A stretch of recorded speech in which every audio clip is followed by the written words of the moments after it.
bagenzi banjye banyakubahwa, mu gihe uku kwezi kwa Nyakanga kugana ku musozo, mfite icyubahiro cyo kubagezaho ijambo ryanjye rya nyuma nkiri perezida w'inama y'umutekano w'umuryango w'abibumbye.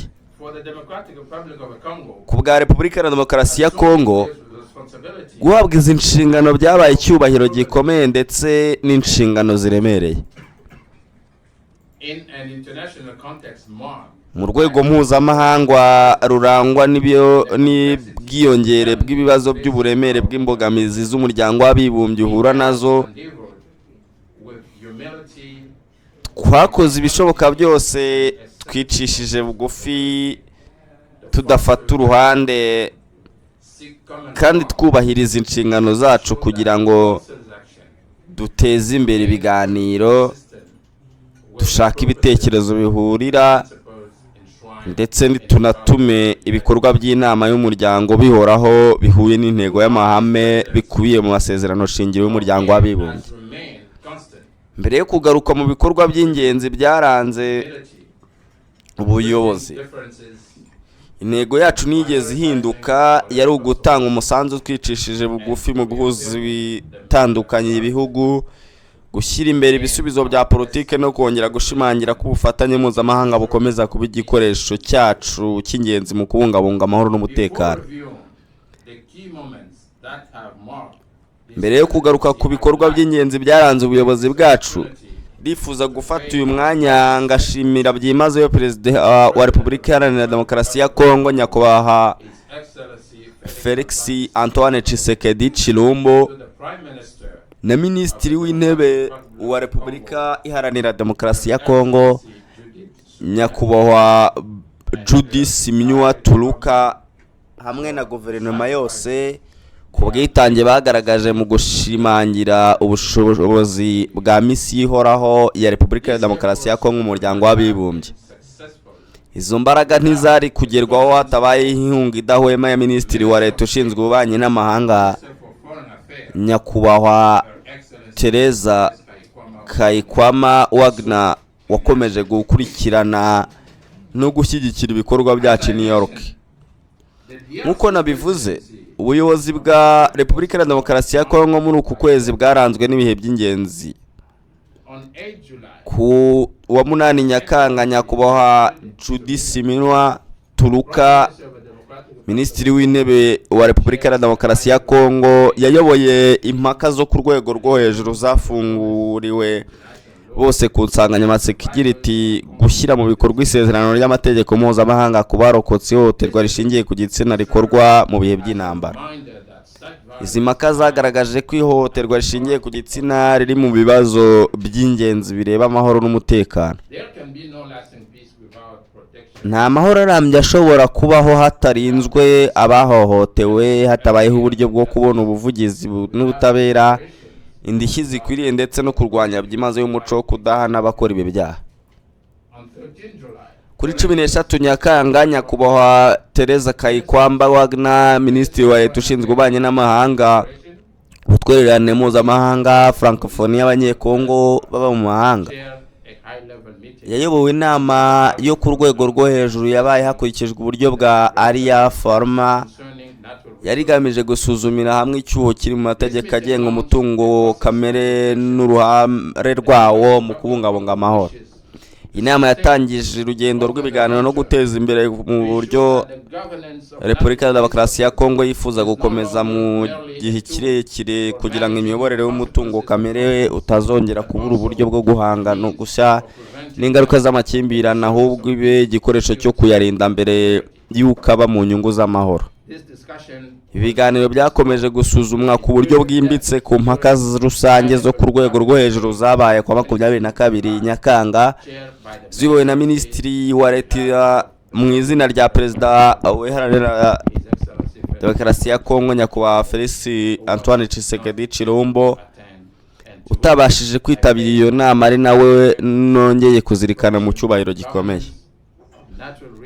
Izo mpaka zibaye zibanze ku nsanganyamatsiko igira iti imiyoborere myiza y'umutungo kamere ishingiro ry'amahoro umutekano n'iterambere rusange.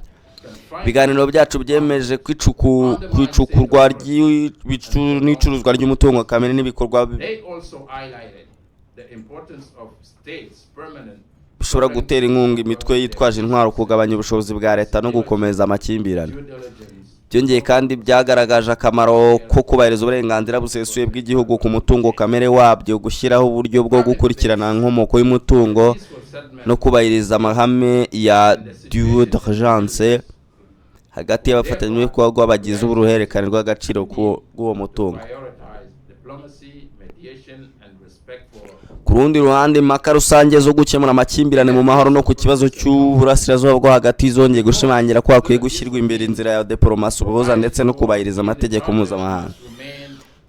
Mu gihe amakimbirane akomeje hirya no hino ku isi, gukoresha uburyo bw'amahoro biteganywa n'amasezerano shingiro y'umuryango w'abibumbye bigomba gukomeza kuba inshingano yacu ya mbere.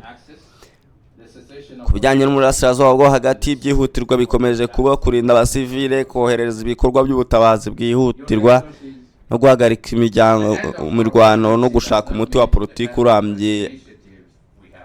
Banyakubahwa, isozwa ry'ubuyobozi bwacu muri uku kwezi ntirisobanuye iherezo ry'ibikorwa n'ibitekerezo twatangije. Repubulika ya Demokarasi ya Kongo yemeje gukomeza gukurikirana uburyo bunoze kandi burimo buri wese ibiganiro imyanzuro by'ingenzi byagezweho muri ubu buyobozi. Tuzakomeza kugirana ibiganiro n'abagize inama y'umutekano, ibihugu bigize umuryango w'abibumbye, abanyamabanga bakuru umuryango, imiryango yo mu turere dutandukanye, imiryango itegamiye kuri leta, abashakashatsi ndetse n'abafatanyabikorwa mu rwego rw'ubukungu. Uburyo bwacu buzakomeza kurangwa no gutera intambwe gahoro gahoro, gushyira mu bikorwa ibisubizo bifatika byo gushakira hamwe ubwumvikane. Intego yacu ni ugushyira kurushaho mu bikorwa ingamba zo gukumira ku mutungo kamere ukoreshwa mu gutera inkunga amakimbirane ndetse no guteza imbere iterambere risangiwe na bose. Muri uyu mwanya ndifuza gushimira byimazeyo umunyamabanga mukuru w'abibumbye Nyakubahwa Antonio Guterres hamwe n'abagize ibiro bye n'abakozi bose b'umuryango ku bufatanye bwabo budahwema no ku nkunga bakomeje kuduha. Ndashimira by'umwihariko ishami rishinzwe ibikorwa by'inama y'umutekano ku mwuga, ubwitange no kudufasha mu buryo busanzwe kuva dutangiye kuyobora iyi nama. Ndashimira kandi bagenzi banjye bagize inama y'umutekano, ibihugu byose bigize umuryango w'abibumbye, abafatanyabikorwa bacu, imiryango mpuzamahanga, itangazamakuru ndetse n'inshuti zose za Repubulika ya Demokarasi ya Kongo zagize uruhare mu gutuma ubuyobozi bugenda neza. Mu gusoza, ndifuza guha icyubahiro abagize misiyo ya Repubulika ya Demokarasi ya Kongo mu muryango w'abibumbye. Buri wese muri abo yatanze umusanzu we wose, agaragaza ubwitange, imyitwarire myiza n'ubunyamwuga. Kuri buri umwe muri bo mbashimiye mbikuye ku mutima. Ndashimira kandi bagenzi bacu bakorera Kinshasa, cyane cyane abagize itsinda ryihariye rishyizweho muri Minisiteri y'Ububanyi n'Amahanga, ubwitwererane mpuzamahanga, Francophonie n'abanyekongo baba mu mahanga ku nkunga yabo idahwema. Uyu munsi Repubulika ya Demokarasi ya Kongo isoje kuyobora inama y'umutekano muri uku kwezi, ariko irakomeje manda yayo nk'umunyamabanga mukuru utaruhoraho w'iyo nama.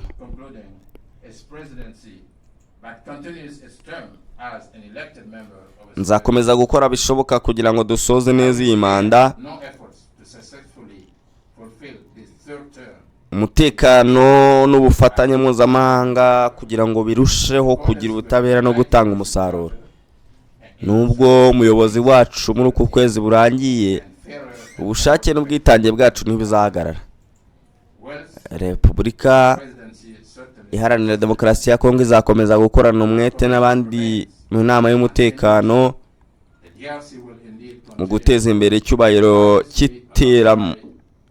cy'ikiremwamuntu, gukemura amakimbirane mu nzira z'amahoro no guteza imbere imiyoborere iboneye y'umutungo kamere no kubaka amahoro azana iterambere risangiwe na bose.